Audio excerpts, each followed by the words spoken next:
Hello everybody, I'm Zenith Warrior Princess, the cutest of buns, and this is a very impromptu video because I didn't expect to be on camera anytime soon, but since I have moved into my new apartment and finally started unpacking, as you can see behind me I have a lot of shelves full of stuff, and I've been posting a lot on Twitter about all the different games and anime and different things that I've been unpacking, and people have started asking me, okay, well, I like the pictures that you're sending, but I don't know what all is in your collection. We can't read it all. Can you provide a document? And I'm just like, you know what? Why don't we just do a video? An impromptu video, unscripted. Let's talk about my collection. And I have quite a bit of collections over the years since I started a job back in, oh god, it must have been like 20 years ago at this point. I started gathering games, I started gathering anime, I started gathering stuff together, and we're going to go through them all. So the plan is to start off with certain systems and work our way through, because I only have so much per system, but some of them have stories and some of them don't, and some of them are just funny. So without further ado, let's take a quick look at our PS1 collection, the PlayStation 1, the system that was the start of my collection for the most part. I unfortunately sold a lot of my collection when I was younger to pay for PS2 games, which is why a lot of this is PS2 games, but I got a lot of it back, and some of it is used, and we'll get into that as we go. So without further ado, let us start the PS1 portion of the gaming collection. Alright, so the first game, or should I say games that we're discussing today, and I don't know how well you can see that, but I have 2 copies of Chrono Cross. Now, the thing with PS1 is that I have noticed over the years that it is notorious for scratching discs. It is a CD-based system, and as they went on, they got sturdier discs that were much more, I think they added like a layer to the back of it, but they became much more sturdy as time went on. But PlayStation 1 discs are notorious for scratching, for the cases cracking, and for a lot of other things. So I got myself, when I wanted to start delving into Chrono Trigger, eventually I'm going to delve into the Chrono universe, I wanted to have 2 copies just in case one of these craps out on me, because you never know. The bad thing about this is that both of these cases are cracked very subtly, and I don't talk about this a lot in my videos unless it's like a certain type of video, but I have OCD, and what that means for me is I hyperfixate on little things, which is why I have my entire collection alphabetized, and why I pick out on like little cracks and little defects. And when I was younger, I didn't really care much about it because I could only just afford the game anyway. So I was mostly focusing on just trying to get the collection together. But because of my hyperfixation on things, like I can see a crack there, I can see there's a crack on the front cover. The discs are in working order for the most part. I need to test everything out. But my friend Nick is going to be helping me update my games, update my systems, with better cases. So, like, you know, we're going to keep the manuals, we're going to keep moving forward, but I want better cases. Especially these jewel cases, I have taken very good care of them, and even some of the newer looking games, I see tiny cracks, and I'm like, just because it's a jewel case and it's not plastic, and while plastic does tend to get like scratched a little bit easier, it doesn't crack. So yeah, we have 2 copies of Chrono Cross. I have not played Chrono Cross. I've played Chrono Trigger, but I haven't played Chrono Cross, and Chrono Cross, and I have not experienced it, but I've heard mixed things. My friend Aaron Mills tells me it's not as good as the first game. Some people love it, some people swear by it. I love Chrono Trigger. I haven't finished it, but it is a certified classic, and I'm looking forward to seeing what Chrono Cross has to offer, but this is definitely a classic to have in any collection, so I got 2 copies. Now, this next one is actually a compilation. I believe I saw this when I was snooping around. I do look for deals at conventions, and I saw this. It's Final Fantasy Chronicles, and it has Final Fantasy IV and Chrono Trigger, and I'm not sure if this was, it was previously released as Final Fantasy II. So this is the Final Fantasy IV that we in America got as Final Fantasy II, the actual Final Fantasy IV. So this is a re-release with Chrono Trigger and Final Fantasy IV, and these are both very good games. I haven't played too much of 4, but I've played a lot of Chrono Trigger. I love it to pieces. And I do wish I had the SNES version of the game, but this is not a bad port. This is very, very good for a PlayStation 1 port, and it has 2 amazing games for the price of 1. I do highly recommend Final Fantasy Chronicles if you want a collection. Like, if you want to get something for cheap, or you don't want to get it on the PSN, you want a physical copy, this is very good. And now we're going to delve into the Final Fantasy well. Final Fantasy VII, you all know it, you've all played it. The interesting thing about this, for me, was this is a game that I bought back in high school. My friend had it, and, you know, he said, hey, I have this game, it's really, really good, you want to buy it? And it was pretty cheap, so I'm like, okay.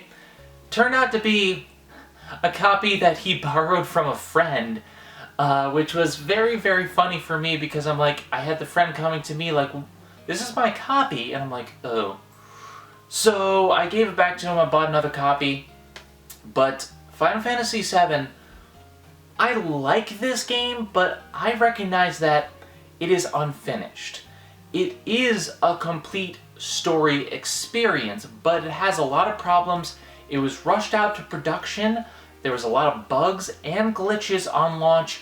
It has the Popeye arm syndrome, and so a lot of it, I feel like, has, you know, despite its flaws, it has become the mainstream Final Fantasy game. I don't know how it became that way, but people love it. I think the first disc is the best part. We all love the Midgar part.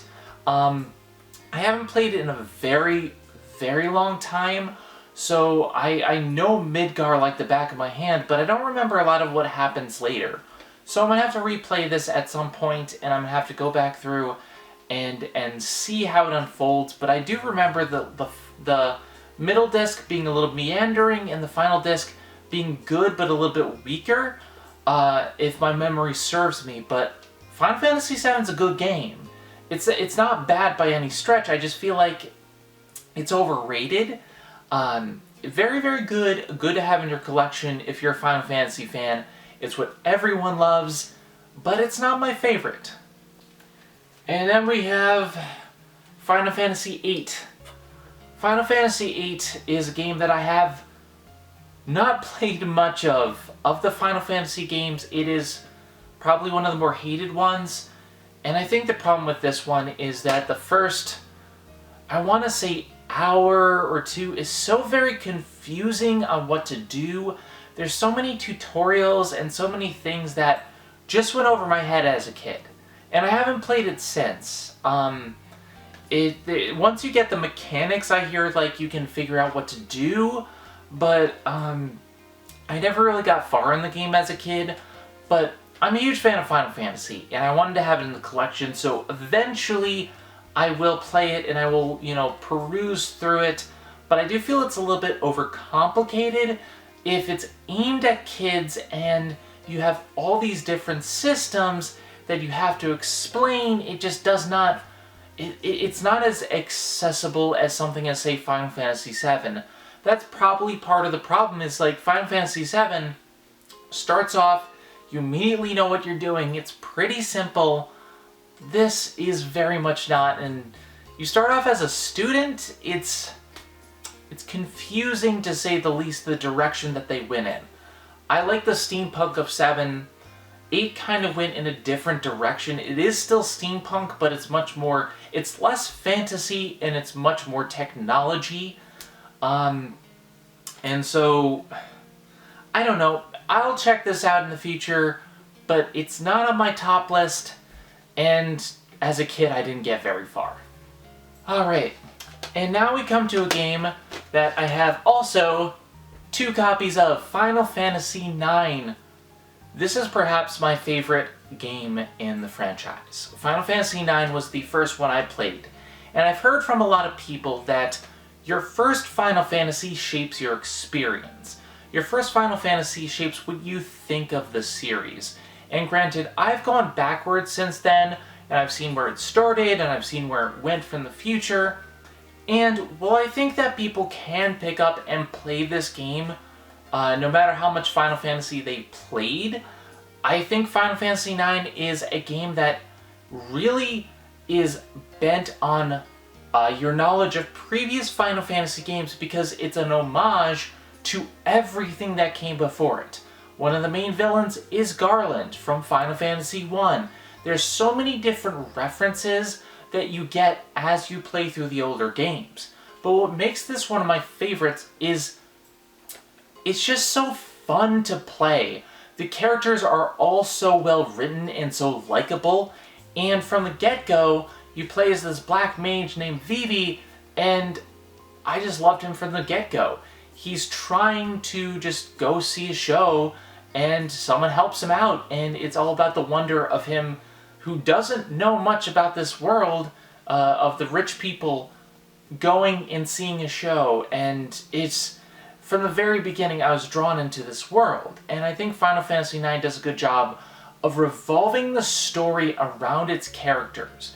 It does fall apart a little bit near the final act, where I'm not a big fan of Amarant and Aiko, but it does a great job setting everything up, and the ending is fantastic.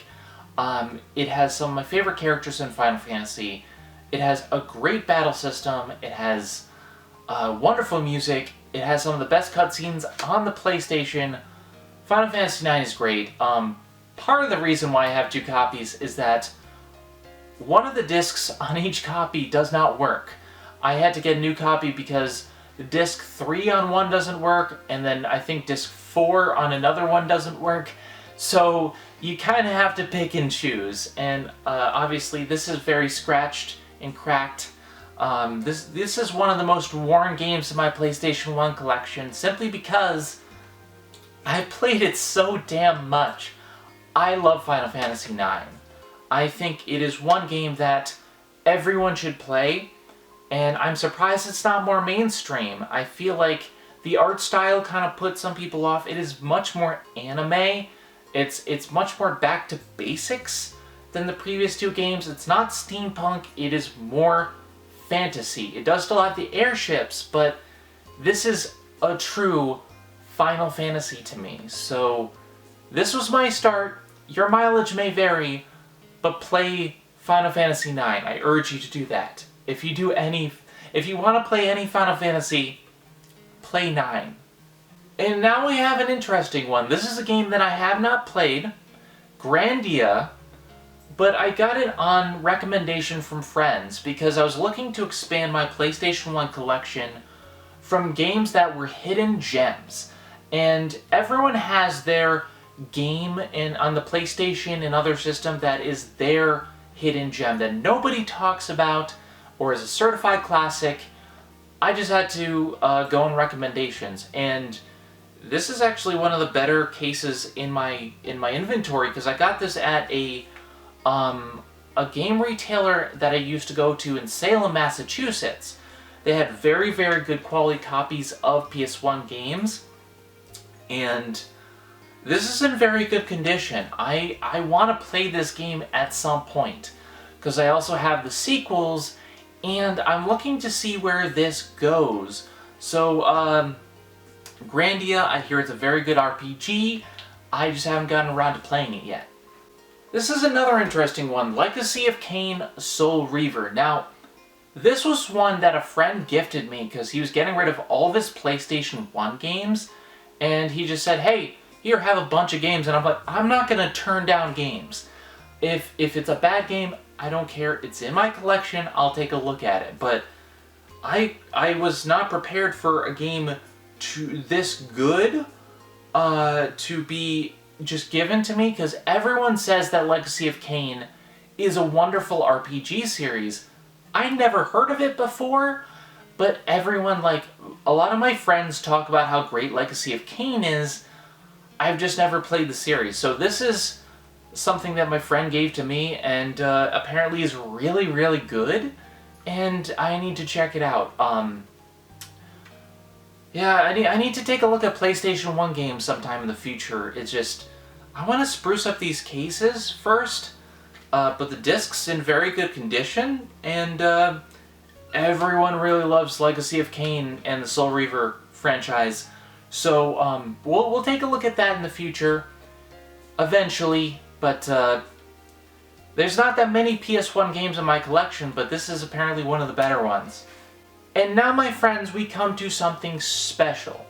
This game, The Legend of Dragoon, was recommended to me by so many fans of PlayStation 1.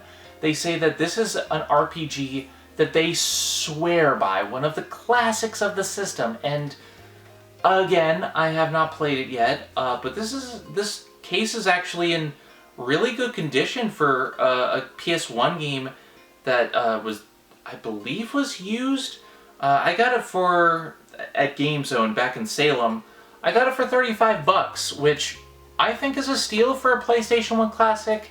Some PlayStation 1 games go upwards of like hundreds of dollars, but for as good as this copy's condition is in, and how much people sing its praises, I think it'll be worth the price tag. But people love this game, and I really need to sit down and play through it when I have the time. But damn, this was a steal. Used game stores, not just used game stores, retro game stores are everything for me. Okay, this was another game that I got on recommendation. I believe it was Magic Steve who recommended this one to me when I asked for PlayStation 1 requests. It is Lunar, how do you say that? Lunar, the Silver Star Story, complete special edition packaging. It is the complete edition. It comes with some pretty cool stuff in there. I have not opened the box, but it's a 4-disc collector's edition. I got it at GameZone in Salem for only $120. Now, for collector's edition of a game this old, that's actually pretty good. I mean, you can compare the prices to some of these games, and sometimes they take you for a ride, but this was the best price I could find for this, and it was the best case. They had 3 copies. This was the best looking copy, and Magic Steve loves this game. Magic Steve recommended this to me wholeheartedly. He said it's one of the best RPGs, and he told me, after you're done, play Silver Star Saga, because it's just as good or probably better. This is on my to-do list because everyone, especially Magic Steve, are like, play this game. You gotta do it. You gotta do it. So, this is top of my list. I really need to sit down and play it. And next up we have Metal Gear Solid. I have no idea why I have 2 copies of this game. I think I bought this and then my friend decided to send me one of the copies, but I think what happened was I was going to just build up my PlayStation 1 collection. My friend had a copy, said, hey, do you want it? And I'm like, you know what? I'm not going to turn down an extra copy because PlayStation 1 discs, man, they scratch.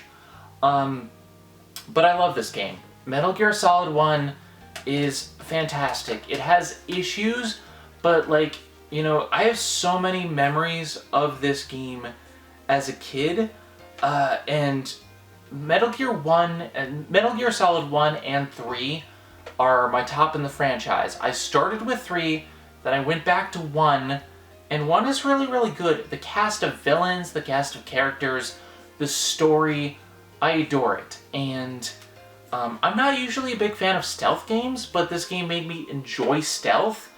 So yeah, I have 2 copies of this. I love the game. Go figure. And now we have another gift. The same friend who gave me Legacy of Kain Soul Reaver gave me Motocross Mania. As a kid, I remember playing this game. I was really into motocross, motorcycles, BMX, X Games.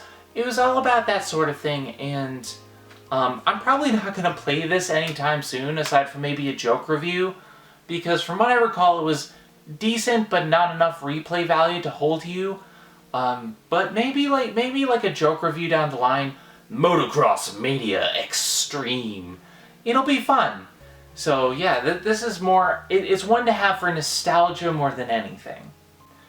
Silent Hill is one of the premier horror franchises. It's not survival horror like Resident Evil, which I'm a huge fan of, but it's more psychological, surreal type of horror, and it's one of those franchises that I really have been dying to get into because I love the lore.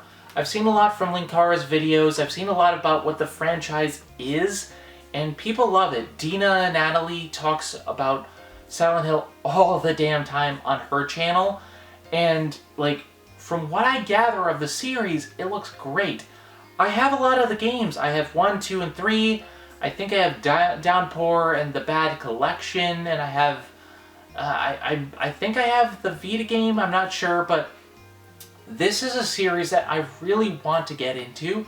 Somebody, I beg you, just 1 October, slap me and say, hey, Zen, Bun, you play that Silent Hill franchise from start to finish because it's damn good, and I really need to play it. I really do. I've been saying that a lot with PlayStation 1, but that's because I didn't really get my start gaming until PlayStation 2. So a lot of the games that I have were not my childhood games. And, you know, these are just ones that people recommended to me. I need to play it. Alright, we're nearing the home stretch. I have things in alphabetical order for each series. And this is another one that when I was asking people for recommendations, they recommended as one of the classics of the system. And I saw it, I love the box art. Vagrant Story. I hear this is a very good RPG. And it's done by Squaresoft. Square can have missteps at times, but back in the PlayStation 1 era, they really didn't do a lot of bad games. Here and there we've had mistakes. Here and there we've had issues, but Squaresoft and later Square Enix has some really, really good titles under their belt.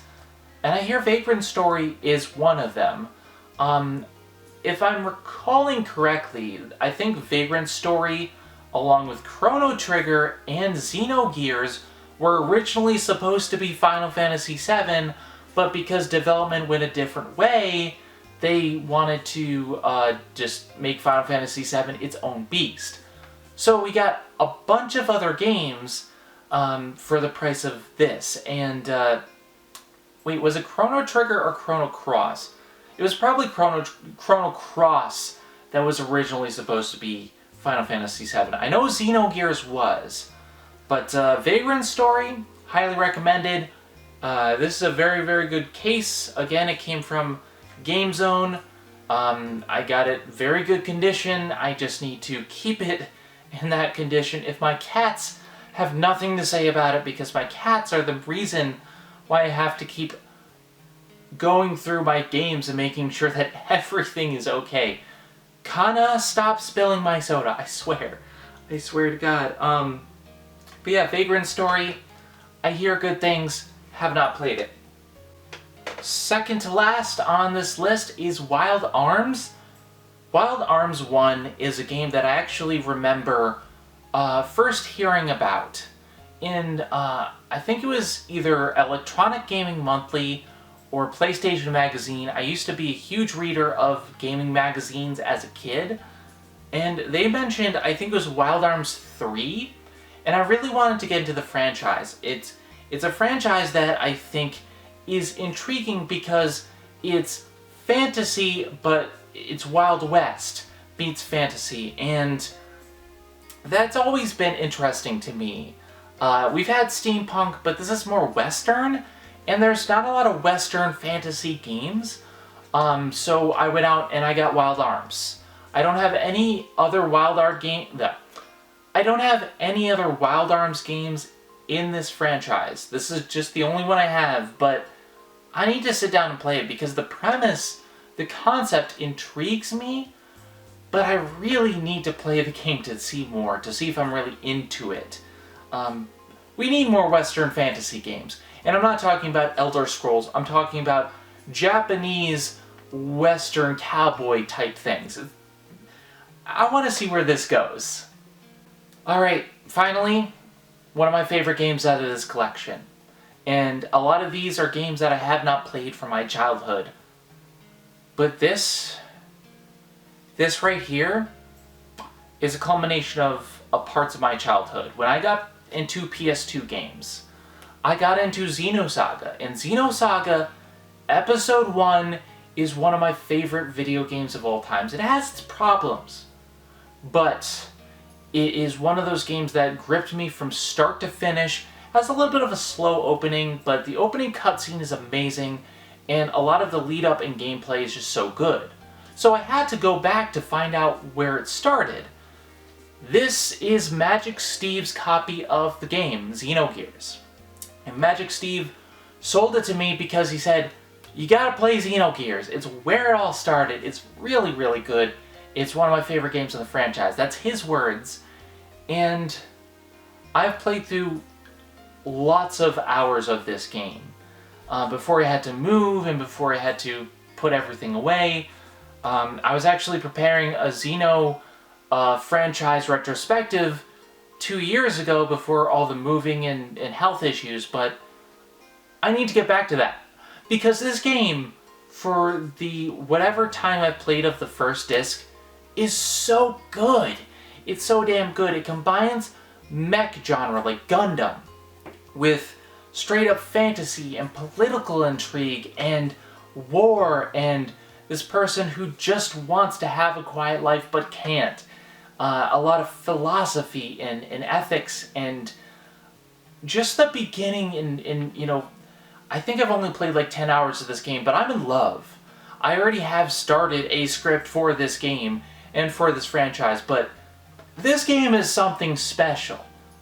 And I haven't even finished it. And I hear there are problems with the second disc. I hear that they didn't have the budget to really finish it, which is it's a shame and kind of a problem with the entire franchise that now that I think about it. This still is a fantastic game. Again, I need to sit down and get through it and finish it once I actually have my old school TV, because I usually like to keep my PlayStation 1 and younger systems on old school TVs, although I could upscale it with my PS2 upscaler. I'm gonna think about that, but from what I've played, this is amazing. Do yourself a favor, if you're a fan of Square Enix RPGs, find this game. And also find Xenosaga Episode 1.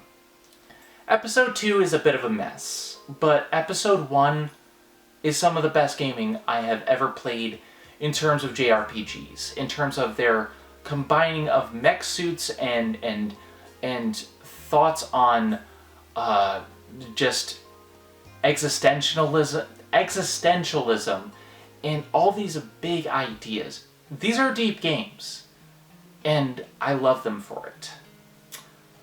But that's my PlayStation 1 collection, everybody. And I'm sorry, I'm starting to lose my voice a little bit, so we're going to end off here, but PlayStation 2 will be coming next. This is, believe it or not, one of my smaller collections, and I chose games that I would want to showcase, games that I want to keep in the franchise, and obviously I'm missing big players. I'm missing Jak and Daxter and Rayman that I played as a kid, and I'll probably get into that in a future video. This is not a look back on my time with the PlayStation. I do want to do like a retrospective look at the PlayStation itself, but that's my gaming collection for the PlayStation 1, and so for those of you who've been demanding it, there you go. But I'm losing my voice. We'll do PS2 collection next time. I'm Zenith, Warrior Princess. Have a good one, everybody.